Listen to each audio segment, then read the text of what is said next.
स्वागत है आपका मेरे यूट्यूब चैनल में। देखिए कि आज ही अभी 12 बजे के समथिंग चुनाव आयोग की मुख्य निर्वाचन आयोग की मीटिंग हुई थी। तो उसमें क्या बात निकल के आई मैं आपको बताना चाहता हूँ, जिससे कि आपको क्लियर हो सके।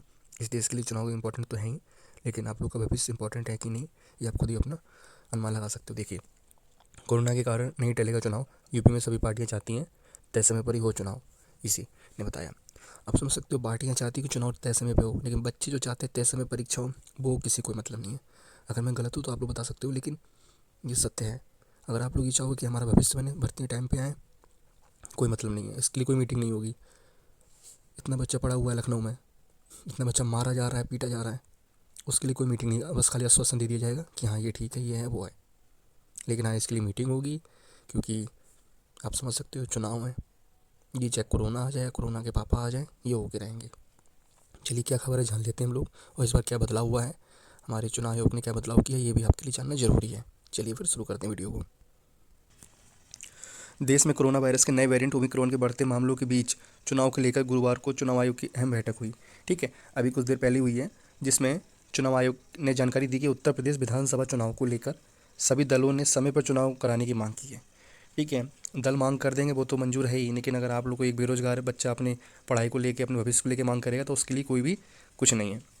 और बता दें कि ओमिक्रॉन के चलते यूपी चुनाव को टालने पर चर्चा हो रही थी। कहा जा रहा था, क्योंकि इलाहाबाद हाई कोर्ट ने कहा था, ऐसे ही इलाहाबाद हाई कोर्ट ने कहा था जब कोरोना चल रहा था कि लॉकडाउन लगाया जाए, लेकिन इसको मद्देनजर रखते हुए कुछ भी नहीं किया गया, खाली वीकेंड लगा दिया गया था। इससे मैंने एक वीडियो पहले जो बनाई थी, उसमें आपसे मैंने कहा ही था कि चुनाव नहीं टलेंगे, चुनाव हो गए रहेंगे। सो आज क्लियर हो गया उनकी मीटिंग में। ठीक है, और क्या बदलाव हुआ है इस बार चुनाव में, ये भी हम लोग जानते हैं। चुनाव आयोग ने कहा 5 जनवरी को फाइनल वोटर लिस्ट आएगी। यूपी में मतदान का समय 1 घंटा बढ़ेगा, मतलब कि 1 घंटा टाइम और बढ़ा दिया गया है मतदान देने के लिए। ठीक है, इस खबर को हम लोग विस्तार से जानते हैं। मुख्य चुनाव आयुक्त ने प्रेस कॉन्फ्रेंस करके कहा, हमने तमाम राजनीतिक पार्टियों से बात की और सुझाव लिए। हमारी कोशिश रहेगी कि ज़्यादा से ज़्यादा लोगों की भागीदारी हो सके। और इसके आगे है, राजनीतिक दलों ने चर्चा के बाद सभी एसपी डीआईजी कमिश्नर से मिलकर हालात का जायजा लिया गया। इसके बाद सभी नोडल अधिकारियों से चर्चा की गई। अधिकारी वही बोलेंगे जो मंत्री चाहेंगे। सभी दलों ने कोविड प्रोटोकॉल का पालन करते हुए, इतना तो आपको पता ही होगा, हर जगह प्रोटोकॉल का पालन हो ही रहा है, रैलियों में भी कितना होता है, करते हुए निश्चित समय पर चुनाव कराने की मांग की। कुछ दलों में कोविड प्रोटोकॉल के बिना पालन की होने वाली रैलियों पर चिंता जताई। चिंता जताते रहिए आप। मतदाता पंजीकरण का कार्यक्रम भी चल रहा है, उस पर काफ़ी मेहनत हुई है। उत्तर प्रदेश विधानसभा चुनाव में मतदान का समय 1 घंटा बढ़ा दिया गया है, ये आपका एक पॉइंट है। चुनाव आयोग ने कहा कि मतदाता पंजीकरण का कार्यक्रम भी चल रहा है, उस पर काफ़ी मेहनत हुई है। 5 जनवरी को अंतिम सूची प्रकाशित की जाएगी। ये जो पंजीकरण चल रहा है वो 5 जनवरी को अंतिम मतदाता सूची प्रकाशित की जाएगी। और मैं आपको बताता चलूँ, एक चीज़ और हुई है इसमें, कि जो नामांकन चल रहे हैं, और ये तो सब आप देख सकते हो कि कितना अनुपात तेलंगाना में, कितने महिलाओं के सापेक्ष कितने पुरुष हैं, ये सब है। और आपका जो दस्तावेज है वो 11 दस्तावेज को मान्य किया गया है। जब आप वोट डालने जाएंगे, देखिए, जैसे पैन, आधार, मनरेगा कार्ड और दस्तावेज शामिल हैं, तो आप वोटिंग कर सकते हो। एक चीज़ और हुई है, जो वृद्ध होंगे लोग, जो वृद्धावस्था में हैं, उनके लिए घर से वोट डालने की सुविधा की गई है, कि आप लोग जो भी आपके घर में बुजुर्ग है वो घर से ही मतदान कर सकते हैं, ये कहा गया है।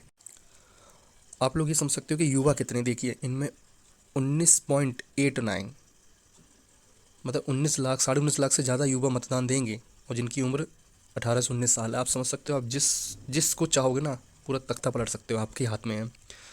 और आप बहुत अच्छे जानते हैं कि आपको भविष्य में क्या देखना है।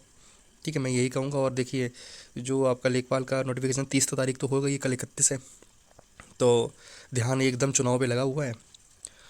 आप लोग के लिए कोई मीटिंग नहीं है, कुछ नहीं है, जो होना तो पहले हो चुका है, धीमे धीमे कार्य हो रहा है। लेकिन हाँ, मुझको ये जानकारी देनी थी कि फिक्स हो चुके हैं, आपके चुनाव होंगे, और टाइम टेबल 5 तारीख को प्रकाशित कर दिया जाएगा। आप लोग इसको देख सकते हो। ये कुछ पॉइंट्स थे जो आपको समझने बहुत ही ज़रूरी है। जो कॉन्फ्रेंस हुई है, देखिए, 5 जनवरी को जारी होगी फाइनल वोटर लिस्ट। ठीक है, इसके बाद उत्तर प्रदेश चुनाव जो होंगे निर्धारित समय अनुसार होंगे।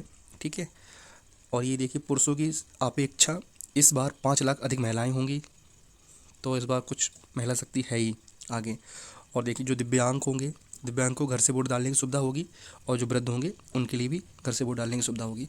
सभी दल चुनाव कराने के पक्ष में थे, इसलिए चुनाव पे मोहर लग चुकी है। यूपी में चुनाव समय अनुसार होंगे। चलिए, धन्यवाद। आशा करता हूँ कि आपको वीडियो अच्छी लगी हो। वीडियो अच्छी लगी तो चैनल को सब्सक्राइब करिएगा, वीडियो को लाइक करिएगा। धन्यवाद, आपका दिन शुभ हो।